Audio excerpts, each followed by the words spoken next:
from like everybody else who is putting in paperwork for the NFL and considering the future? What are your plans for next season? I'm coming back. Yeah. Was it much of a tough decision for you? Or? No, it wasn't even a decision.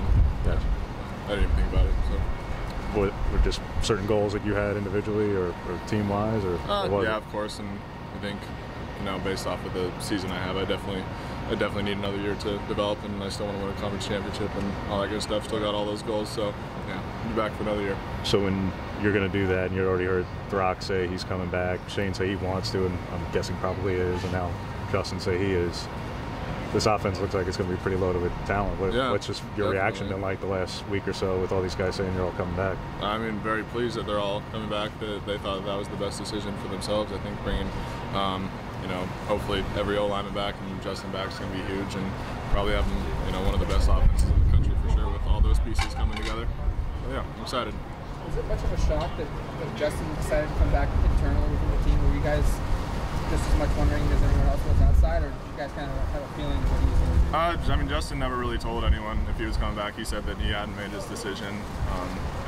We definitely knew it was a tough decision for him, because of, where he probably would have landed in the draft. But since he was, hometown guy from Eugene, and, the goals he had, potentially playing with his brother, we all knew it was a really tough decision. So, well, I'm glad he, chose to come back. That was the best decision for him, and really excited that he came back. Good. We found out through Twitter and email. Is that how you guys found out? Yeah, that's how we found out too. Yeah. You guys have faced some good defensive ends, certainly over the course of the year. And I mean, P.J. Johnson was a fine player, could also play inside. Willikis is, I would imagine, right in that same class. Who do you compare him to from guys you faced? Which one was that? Who was that? Willikis, their defensive end. Is that 48? Yeah. Yeah, he's a great player, probably one of the best defensive ends I've ever seen on film. I mean, he has crazy stats with 11 sacks, 21 TFLs. He's a great player with just a really high motor, just plays the game the way any coach would want their players to play. He just plays hard, and really excited for the challenge. Michigan State has a great front seven.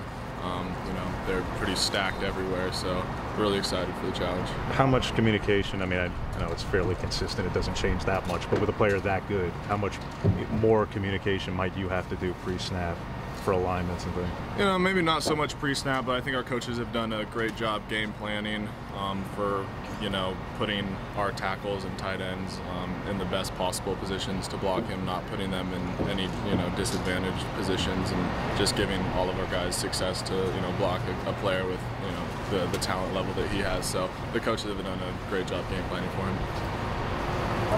Last question.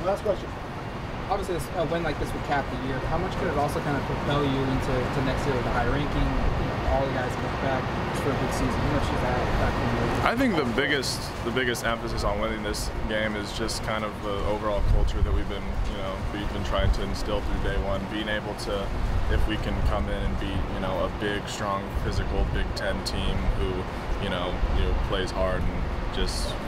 It's just all-around talented physical team. I think that'll really cap off this season what we've been trying to do and what Coach Criswell is, trying to instill the culture. So.